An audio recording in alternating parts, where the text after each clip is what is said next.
अस्सलाम वालेकुम नाज़रीन, मैं मोहम्मद असलम हुसैन सियासत की खबरों में आप सबका इस्तकबाल करता हूँ। दुनिया का सबसे ज़्यादा आबादी वाला मुल्क अब चीन नहीं बल्कि हमारा अपना मुल्क हिंदुस्तान हो गया है। इस साल के शुरू में आलमी माहिरीन ने पेशगोई की थी कि 2023 में हिंदुस्तान दुनिया का सबसे ज़्यादा आबादी वाला मुल्क बन जाएगा। अब अक़वाम मुत्तहिदा के पॉपुलेशन फंड के ताज़ा तरीन आदाद-ओ-शुमार ने इसकी तस्दीक कर दी है।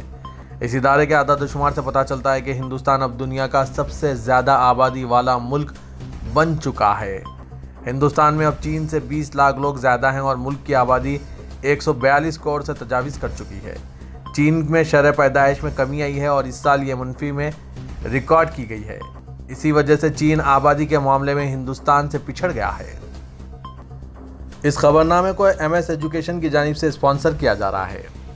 It's become very important, vital, like the school to inculcate these habits, like how to respect elders, everything, and like whatever our sunnah, hadith, everything. So that's the reason, I've took the admission of my kids into the schools. Alhamdulillah, I'm very happy.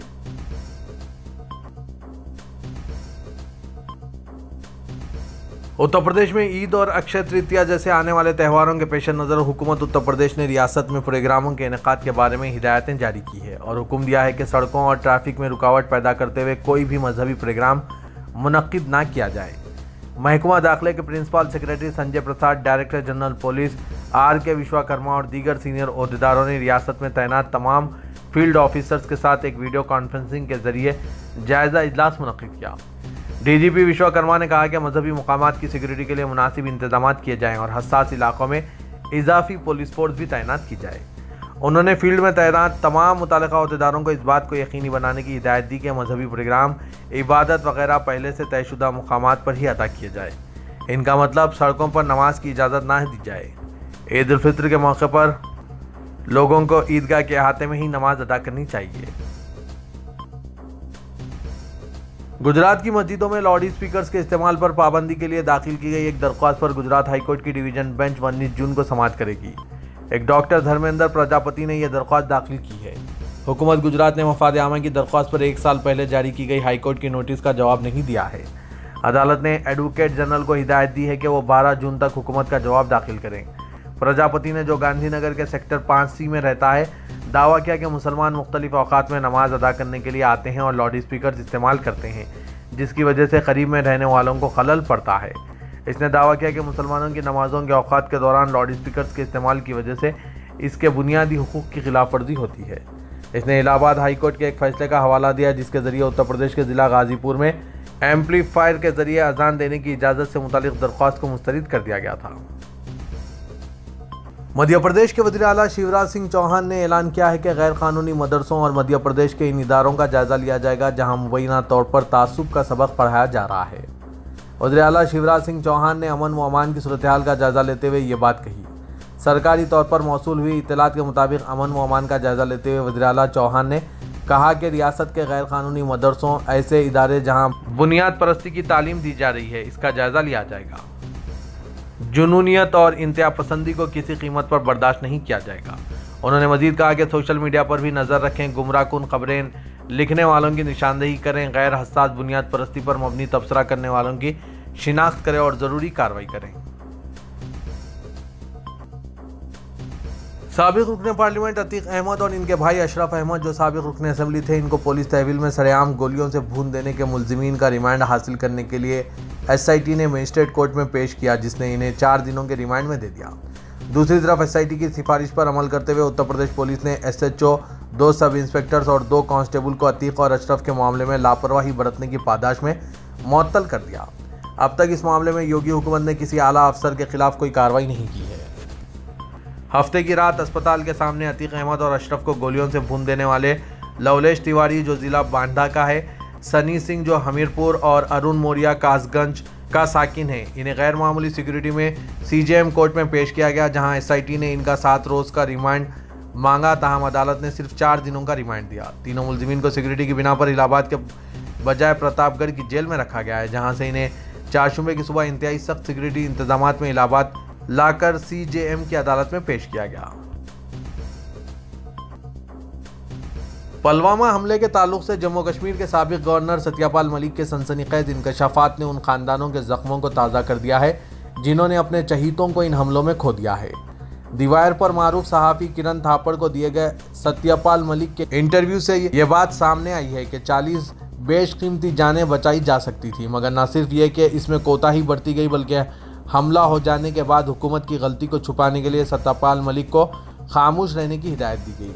इस इंकशाफ के बाद कुछ शहीदों के अहले खाना ने जांच की मांग की है। उत्तर प्रदेश पुलिस अतीक अहमद और अशरफ के कत्ल के बाद पुलिस और एसटीएफ ने गुड्डू मुस्लिम और शाइस्ता परवीन की तलाश तेज कर दी है। ये भी कहा जा रहा है कि शाइस्ता जल्द ही खुद सुपुर्दगी इख्तियार कर सकती है। एक थ्योरी ये भी है कि शाइस्ता पहले ही पुलिस की हिरासत में है, जबकि गुड्डू मुस्लिम भी तहवील में लिया जा चुका है और जल्द ही इसका भी इनकाउंटर हो सकता है। बहरहाल इस मामले में इलाहाबाद पुलिस के एहलकार कुछ भी कहने से गुरेज कर रहे हैं, लेकिन एक दिन कबल ही उत्तर प्रदेश के आला अफसरों की जानिब से एक खबर सामने आई थी कि उत्तर प्रदेश में मजीद इनकाउंटर्स हो सकते हैं। सिर्फ वज़ीर आला योगी आदित्यनाथ की हिदायत का इंतजार है।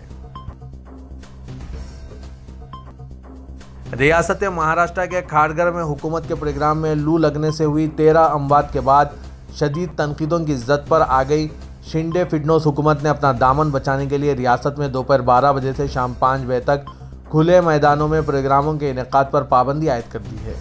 हुकूमत की जानिब से कहा गया है कि गर्मी के मौसम और धूप की शिद्दत को देखते हुए यह फैसला किया गया है। वज़ीर के खारघर में हुए सरकारी इनेकाद के दौरान लू और शदीद गर्मी से 13 अफराद की मौत हो गई थी, जिस पर सियासी हंगामा मच गया। इत्तेफाक की बात यह है कि इस प्रोग्राम में मुल्क के वज़ीर दाखिला अमित शाह ने भी शिरकत की थी। शिवसेना उद्धव की टीम के एमपी और तर्जुमान आला संजय रावत ने दावा किया कि 2024 के लोकसभा इंतखाबात में मरकज़ की हुक्मरान बीजेपी 100 से 110 सीटों तक घट जाएगी। रावत ने मीडिया नुमाइंदों से बात करते हुए कहा कि बीजेपी के खिलाफ ताकतवर लहर है। अगले पार्लिमानी इंतखाबात में बीजेपी 100 से 110 सीटों तक ही महदूद हो जाएगी। इसका मतलब यह है कि मरकज़ में इक़्तिदार 100% तब्दील होगा। उन्होंने कहा कि बीजेपी के साथ वो तमाम मरकज़ी एजेंसियां मसलन ईडी और सीबीआई जिनका कांग्रेस, एनसीपी या शिवसेना जैसी तमाम अपोजिशन पार्टियों पर दबाव डालने बेजा इस्तेमाल किया जा रहा है। नेशनलिस्ट कांग्रेस पार्टी की रुकने लोकसभा सुप्रिया सोले ने इशारा दिया है कि आइंदा 15 दिन में 2 सियासी धमाके, एक दिल्ली में और दूसरा महाराष्ट्र में होंगे। पुणे में बाज़ मीडिया नुमाइंदों की जानिब से इनसे पूछे गए सवाल में वंचित बहुजन अघाड़ी के सदर प्रकाश अंबेडकर के इस बयान के बारे में पूछा गया था कि रियासत में आइंदा 15 दिन में सियासी धमाके होंगे। सुप्रिया सोले ने, जो एनसीपी सरबराह शरद पवार की दुख्तर है, उन्होंने तफसील में गए बगैर कहा कि एक धमाका दिल्ली में और दूसरा रियासत में होगा। गौरतलब है कि शरद पवार के भतीजे एनसीपी कायद अजीत पवार ने मंगल के दिन कहा था कि वो जब तक जिंदा है पार्टी के लिए काम करते रहेंगे। उत्तर प्रदेश में एक मुकामी कांग्रेस लीडर राजकुमार सिंह ने एक अनोखा काम करते हुए अतीक अहमद की खबर पर तिरंगा रख दिया और इन्हें शहीद करार दिया। इनके इस इक़दाम के बाद पुलिस ने राजकुमार सिंह राव को हिरासत में ले लिया। कांग्रेस ने राजकुमार को, जो मुजव्विज़ा मजालिस मुकामी इंतखाबात में उम्मीदवार हैं, इनको 6 साल के लिए पार्टी से मुअत्तल कर दिया। सिटी प्रेसिडेंट प्रदीप मिश्रा अनुशमन ने यह बात बताई। महाराष्ट्र समेत पूरे मुल्क में कोविड केसों की बढ़ती हुई तादाद के पेश नज़र रियासती तिब्बी तालीम के वजीर गिरीश महाजन ने कहा कि रियासत में मेडिकल एजुकेशन डिपार्टमेंट के 25 कोविड हॉस्पिटल्स को कारगर बना दिया गया है। साथ ही वजीर ने लोगों से एहतियाती तदाबीर के तौर पर मास्क पहनने की अपील की। महाजन ने रियासत के तमाम सरकारी मेडिकल कॉलेजों और हॉस्पिटल्स के ओहदेदारों से बातचीत की। सऊदी वली अहद शहजादा मोहम्मद बिन सलमान ने फ़लस्तीनी सदर महमूद अब्बास से मुलाकात की और इनसे फ़लस्तीन की ताज़ा सूरत हाल पर तबादला ख्याल किया। सऊदी प्रेस एजेंसी की रिपोर्ट के मुताबिक जिद्दा में मुलाकात के दौरान वली अहद और सदर अब्बास ने इस बात पर जोर दिया कि अरब अमन इक़दाम और मुतालिका बैनुल-अक़वामी क़ानूनी करारदातों के मुताबिक मशरक़ी बैतुल मुक़द्दस यानी यरूशलेम दारुल हुकूमत के साथ फ़लस्तीनियों की आज़ाद रियासत कायम होनी चाहिए और निस्बुल ऐन के हुसूल और फ़लस्तीनी अवाम को इनके जायज़ हुकूक़ दिलाने की ज़मानत देने के लिए कोशिशें जारी रखने की अहमियत पर जोर दिया गया। भारत राष्ट्र समिति को औरंगाबाद में जलसे-आम के इनेकाद की इजाज़त नहीं दी गई। महाराष्ट्र पुलिस ने मुख्तलिफ वजूहात की बिना पर 24 अप्रैल को मुनक्किद होने वाले BRS के जलसे-आम को इजाज़त देने से इनकार कर दिया। वज़ीर-ए-आला तेलंगाना के चंद्रशेखर राव ने तेलंगाना राष्ट्र समिति को भारत राष्ट्र समिति में तब्दील करने के बाद पार्टी की सरगर्मियों को मुल्क भर में तेज करने का ऐलान करते हुए पड़ोसी रियासत महाराष्ट्र में 2 जलसे-आम मुनक्किद किए हैं और अब तीसरे जलसे-आम के लिए औरंगाबाद में आम खास मैदान का इंतखाब किया गया था और इस मुकाम पर जलसे-आम के इनेकाद की तैयारियां की जा रही थी कि महाराष्ट्र रियासती पुलिस इंतजामिया ने जलसे के मुंतजमीन को जगह तब्दील करने का मशवरा दिया था, जिस पर मुंतजमीन ने जलसे-आम की जगह की तब्दील के बाद पुलिस को मुतला किया। लेकिन इसके बावजूद भी महाराष्ट्र पुलिस ने चीफ मिनिस्टर तेलंगाना व सदर भारत राष्ट्र समिति के चंद्रशेखर राव के जलसे-आम को इजाज़त देने से इनकार कर दिया है। चीफ मिनिस्टर ने शहर हैदराबाद में दी गई दावत इफ्तार के दौरान किए गए खिताब में यह दावा किया था कि पड़ोसी रियासत महाराष्ट्र में भारत राष्ट्र समिति को गैर मुतवक्किर रद्द-ए-अमल हासिल हो रहा है, इसीलिए वो रियासत महाराष्ट्र पर तवज्जो दे रहे हैं। तेलंगाना प्लानिंग बोर्ड के नायब सदर बी विनोद कुमार ने कहा है कि अवामी मसाइल की यकसे पर तवज्जो देने के बजाय बीजेपी के कायदीन मजहब की सियासत पर तवज्जो दे रहे हैं ताकि सियासी फ़ायदा हासिल किया जा सके।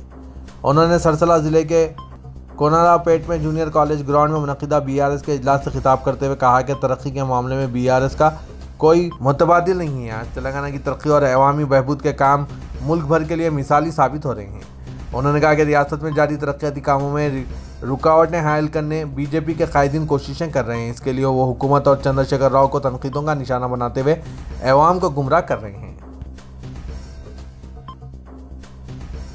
हुकूमत तेलंगाना ने कोविड-19 के केसेस में इजाफे के पेश नज़र एहतियाती इक़दाम के एक हिस्से के तौर पर बूस्टर डोज देने का अमल का आगाज़ कर दिया है। रियासती हुकूमत ने कार्बेवैक्स के 5 लाख डोजेस का इंतजाम किया है, जिसे हैदराबाद की कंपनी बायोलॉजिकल ई ने तैयार किया है।